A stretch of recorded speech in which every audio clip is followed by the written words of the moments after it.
Office time তো সবাই যাচ্ছে, একটু সহযোগিতা করো তাহলে সবকিছু ঠিকঠাক থাকবে। একটু চেপে দাঁড়ালে ভালো হয়, আসলে অফিস টাইম তো একটু চেপে দাঁড়ান প্লিজ। ফ্লোরে ময়লা ফেলে রাখেন, আপনার মা এসে পরিষ্কার করে, আবার আপনি বড় বড় কথা বলতেছেন। মামা কাজ করতেছে ভালো কথা, এরা যদি একটু সরে তাহলে ভালো। যে জায়গায় দাঁড়াইছে মোটে তো ঘোরা যায় না। ভাইয়া একটু চেপে দাঁড়ালে ভালো হয়, আসলে অফিস টাইম তো একটু চেপে দাঁড়ান প্লিজ।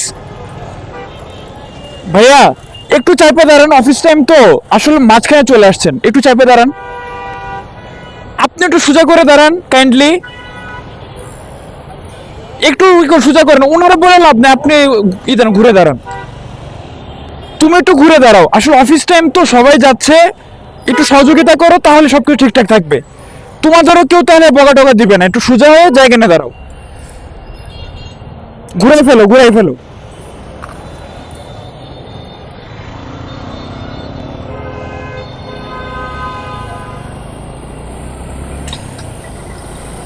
আসলে যে জিনিসটা বুঝতে পারলাম, মানে এদের সাথে খারাপ ব্যবহার করেও যেমন কোনো লাভ হয় না, ভালো ব্যবহার করেও লাভ হয় না। তো খামোখা খারাপ ব্যবহার করে লাভ নাই আসলে।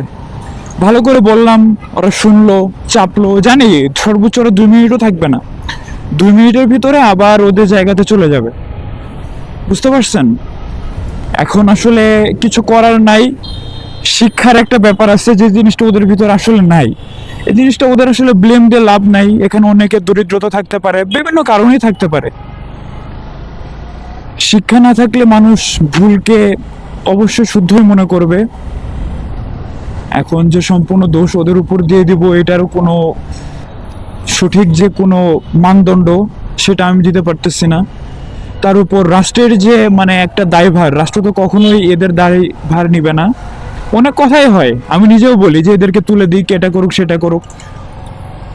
এখন এরা হচ্ছে চরম লেভেলের অলস মানুষ, আপনার আমার চেয়ে অলস মানুষ। এরা সারাদিন রাস্তায় থাকে, ঠিক আছে, সারাদিন অনেক কষ্ট করে, এটাও ঠিক আছে। অলসটা কোন দিকে বললাম জানেন? এদের সবারই গ্রামে চাষাবাদ করে খাওয়ার মতো পরিবেশ ছিল।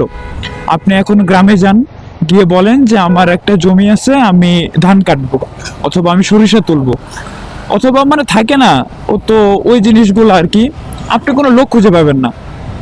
যারা 1 বছর আগেও আপনার জন্য এই জিনিসের কাজগুলো করতো, তাদেরকে এখন আপনি দেখতে পারবেন তারা ঢাকাতে চলে আসছে, কিংবা সে যদি গ্রামে থেকে থাকে তার যে শহরটা সে জায়গায় চলে আসছে। কেন? শুধুমাত্র এই অটোরিকশার একটা করে যদি থ্রোটল দেয় তাহলে 10 টাকা করে পেয়ে যায়। ঢাকাতে তো এর পরিমাণ আরও বেশি। সামান্য এখান থেকে যদি মানে ধরেন যে ওই সাইন পর্যন্ত যায় তাহলে 30 টাকা দেওয়া লাগবে। মিরপুর 10 থেকে মিরপুর 2 নাম্বার এইটুকু কতটুকুই ডিস্টেন্স, এই ডিস্টেন্সটুকুর ওরা ভাড়া নেয় 30 টাকা। আপনি তাহলেই চিন্তা করেন যে মানে কায়িক শ্রম কিংবা শারীরিক শ্রম না করেই যদি আমি সামান্য এই থ্রোটল দিয়ে, আমার প্যাডেলও করা লাগতেছে না, এই জিনিসটা করে যদি আমি ভাড়া পেয়ে যাই, আর আমার অটো কিংবা হচ্ছে আমার যে রিক্সাগুলো আছে এগুলার চার্জ দিতেও যদি আমার ন্যূনতম টাকা পে না করা লাগে, তাহলে কেন আমি পরিশ্রম করতে যাব? তাই না? এখন আপনারা বলতে পারেন যে আমি কোথা থেকে উড়ে এসে বলতেছি যে এরা সরকারি থেকে লাইন চুরি করে কারেন্টের সংযোগ দেয়। আমি যদি পারি আমি আমার এই ভিডিওর মাঝেই সে নিউজের ক্লিপটা অ্যাড করে দিব। কিছুদিন আগে নিউজ হয়েছে, শুধুমাত্র একটা চ্যানেল থেকে না, চ্যানেলের নামগুলো যদি আমি বলি, চ্যানেল 24, এনটিভি, 71, আরও যে সমস্ত ভালো ভালো নিউজ পোর্টালগুলো আছে এরা নিউজ করছিল। আর এই এই জায়গাটা কই জানেন? এই জায়গাটা হচ্ছে আমার মিরপুরেই। তবে তো কোনো এখানে লাইনই নেই, সব হলো মিটারের লাইন। এগুলো সরকারি লাইন নামায় দিয়ে এরা সরকারিভাবে চার্জ দেয়। মিরপুরের যে চিড়িয়াখানা রোডটা আছে, মিরপুর চিড়িয়াখানা রোডের ওইখানে ওপেনলি রাস্তা থেকে এই যে বিদ্যুতের খাম্বাগুলো আছে এখান থেকে লাইন নিয়ে ওপেনলি তাদের অটো রিক্সা এগুলো চার্জ দেওয়া হয়। আপনি যদি যান, গিয়ে যদি ওদেরকে চার্জ করেন যে তোমরা যে এখান থেকে নিয়ে বিদ্যুতের লাইন যে নিছো তোমরা কি সরকারকে পে করো, তখন তারা বলে বসবে কি এখান থেকে আমরা ইজারা নিছি। ইজারা কি যারা জানেন তারা তো জানেন, আর যারা জানেন না সেটা হইতেছে এক প্রকারের লিজ নেওয়া। বুঝতে পারছেন যে সরকার একজনের থেকে আমি লিজ নিব, সেই জায়গায় আমি হইতেছে কাজ করব, সেখান থেকে কিছু অংশ আমি যে মালিক তাকে দেব। ওরা এই জিনিসটা আপনাদেরকে আর কি বুঝাবে, কিন্তু আদতে এই জিনিসটা হয় না। এই জিনিসটা সম্পূর্ণটা ইলিগাল ভাবে হয়ে যাচ্ছে। যারা ওই এলাকার ত্রাস কিংবা মাফিয়া মানে যেটাই বলেন না কেন আর কি, ওরা এই জিনিসটা সম্পূর্ণ হ্যান্ডেল করে।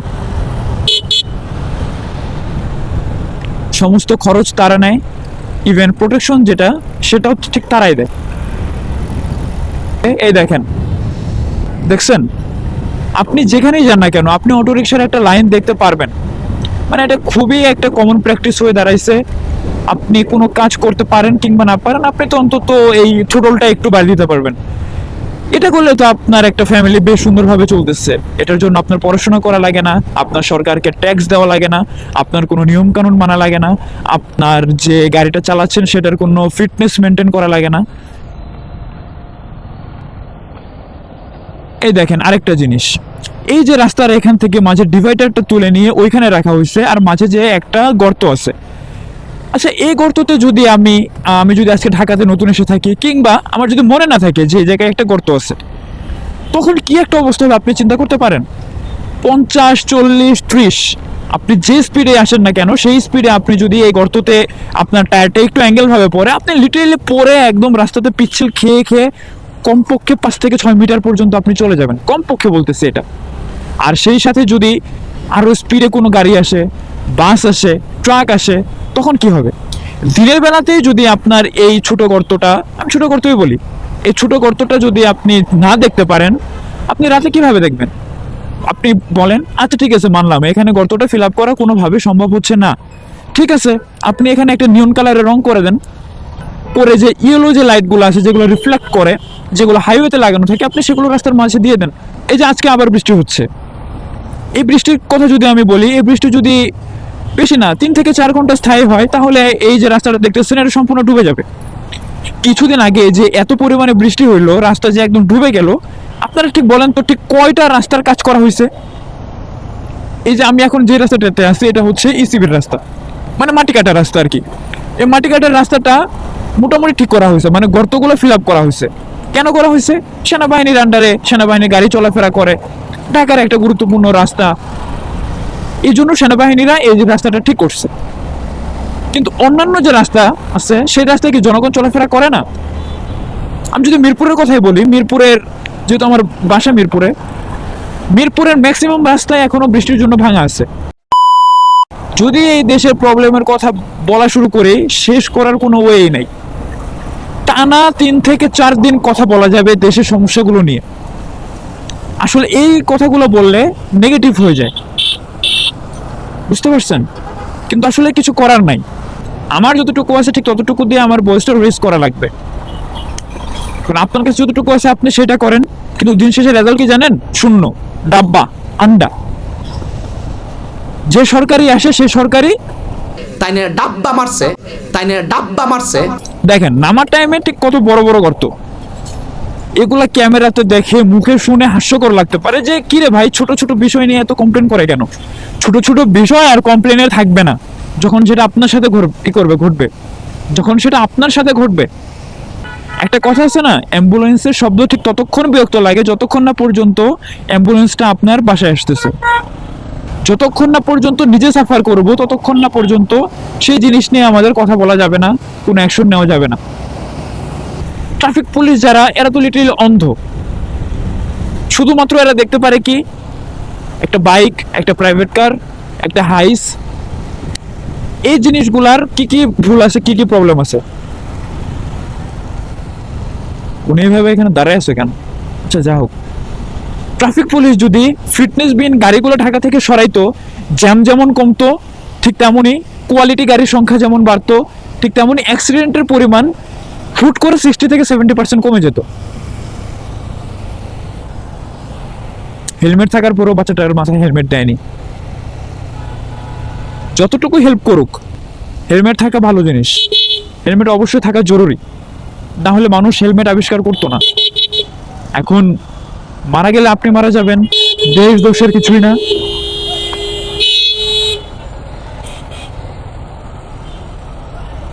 মানে এতক্ষণ যাবত হচ্ছে দাঁড়ায় ছিল, যেমনি হইতেছে ভাইজরটা তুলে চোখ একটু বড় করে তাকাইছি, উনি সরে চলে গেছে। মামা আসসালামু আলাইকুম। আপনারা যে দাঁড়াইছেন একটু ওই পাশে দাঁড়ান, একটু ভালো হয়। মুটা ঘুরতে একটু প্রবলেম হয়। এই বড় রাস্তাতে যদি জ্যাম পড়ে, এই জ্যামটা চলে যায় যমুনা পর্যন্ত। একটু বুঝেন, একটু সাইডে যান। মামা আপনিও যান, কারণ আপনি গেলে উনিও যাবে, উনারে সহ নিয়ে যান।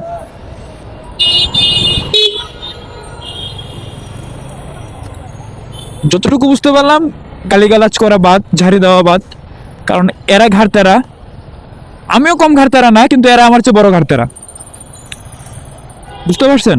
তাই এদের সাথে ঘাটতারামি করে কেউ পেরে ওঠে না, পুলিশই পারে না, আপনি আর আমি কি বলেন? সুন্দর করে বলছি, সরলে সরলো, না হলে নাই। আমি বারবার বলতেছি আমার যতটুকু কাজ আমি সেটা করতেছি, আপনার যতটুকু কাজ সেটা আপনি করবেন। ওই যে একটা কথা আছে না, নিজে ভালো তো সব ভালো, দুনিয়া ভালো।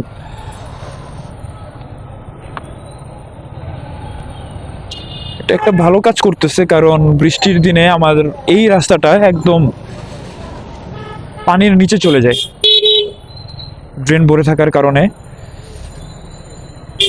আর আমি আমার হচ্ছে বৃষ্টির একটা ভিডিওতে বলছিলাম যে এই বৃষ্টির জলাবদ্ধতার কারণ আপনি আর আমি। অনেকে আমার সাথে অ্যাগ্রি করেন নাই, ডিসএগ্রি করে বলছেন যে এটার জন্য নাকি সরকার দায়ী, কারণ কোনো ডাস্টবিন দেওয়া হয় নাই। আপনার 100% ঠিক, আমিও যে ভুল ব্যাপারটা এমন না।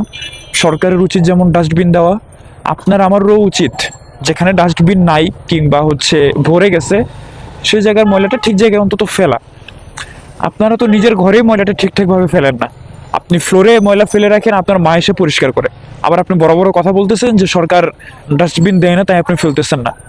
আপনি যে দেশের নাগরিক, আমিও সেই দেশের নাগরিক। আপনি কি করতে পারেন না করতে পারেন সেটা আমার বেশ ভালোভাবে জানা আছে। আপনার উপর দোষ দেওয়া হয়েছে, এখন আপনার প্রথম কাজ হচ্ছে কিভাবে বাইপাস করে অন্যজনের উপরে দোষটা দেওয়া যায়। এখন সবচেয়ে অথর্ব জায়গা হচ্ছে সরকার, তার জন্য সরকারকে আপনি দোষ দিয়ে দিলেন।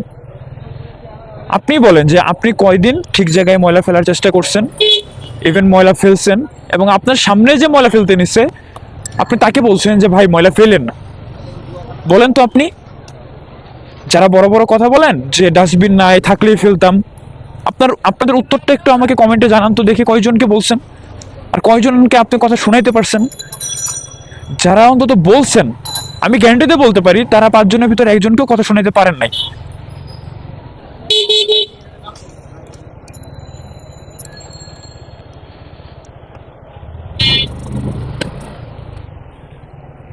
নিজে ভালো থাকবেন, দুনিয়া ভালো থাকবে। অন্যজনের উপর দোষ না দিয়ে নিজের যে ক্যালিবারটুকু আছে সেটুকু আপনি অ্যাপ্লাই করে আপনি ভালো থাকেন। একটা ময়লা আপনি এখানে না ফেলে আপনি আপনার জায়গাতে ফেলেন। আপনি আর আমি কি হয়ে গেছি ভাই? একটা দেশের সাধারণ নাগরিক। বিভিন্ন দেশে প্রেসিডেন্ট প্রধানমন্ত্রীরা পর্যন্ত বিভিন্ন কনফারেন্সে যদি কোনো জাঙ্ক মানে হইতেছে ময়লার ঝুড়ি না পায়, ওরা লিটারেলি সে ময়লাটা ক্যারি করে। তারা তো আর ক্যারি করে না, তাদের পিএস কিংবা হচ্ছে সিকিউরিটি গার্ডে যারা থাকে ওরা ক্যারি করে নির্দিষ্ট জায়গায় ফেলে। আপনি আর আমি কি হয়ে গেছি ভাই যে রাস্তার মাঝে ময়লা ফেলা লাগবে? আমাদের এত কি কাজ? নিজের দোষ নিজে নিতে শিখেন। খামোখায় একজন বলার পরে সেই দোষটা অন্যজনের উপর বাইপাস করবেন না। বুঝতে পারছেন?